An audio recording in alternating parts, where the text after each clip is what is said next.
મારું નામ પ્રદીપ શિવલાલ વ્યાસ. હું જૂના પ્લોટમાં ગર્લ્સ સ્કૂલની સામે રહી છીએ અને બે ભોપાર રમેશ ભોપારાનો છોકરો અને એક અજાણ્યો શખ્સ બે સરીઓ લઈ અને આવી અને અમારી દુકાને આવી અને હું મારો છોકરો હતો, નાનો છોકરો યશ, અમને બેને મૂઢ માર માર્યો અને મારા ઘરના હતા આડા પીડા તો એને પગમાં મારી દીધું. ત્રણેયને મૂઢ માર મારી હરિયા વડે અને એ લોકો ભાગી ગયા. બરોબર. અને સૌ હા, એને કંઈક ગંજેરીનો નશો કરેલો એવું હતું લાગ્યું સાહેબ. અને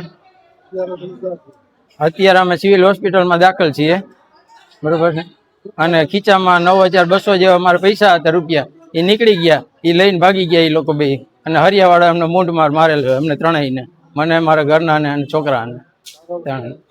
કારણ સાહેબ સવારમાં ગાડી લઈને મારા મોટા ભાઈ બીમાર હતા અને ઇમરજન્સીમાં બસ સ્ટેન્ડ પાસે જતા દવાખાને સિવિલમાં લઈને, તો એ લોકો આડો પડ્યો 4 વ્હીલ 2 વ્હીલ લઈને અને મારા છોકરાનો કાચ ફોડી નાખ્યો, 4 વ્હીલનો કાચ ફોડીને પછી કે તારા પાણીયારા હોય એને બોલાવી લે, કાચનું કાંઈ દેવું નથી. ને અહીંયા પણ એને મૂઢ માર માર્યો, હાથે બટકું ભરી લીધું સાહેબ. અને અહીંયા હું પહોંચ્યો ત્યાં એ કે તમારે જે થાય એ કરી લેજો.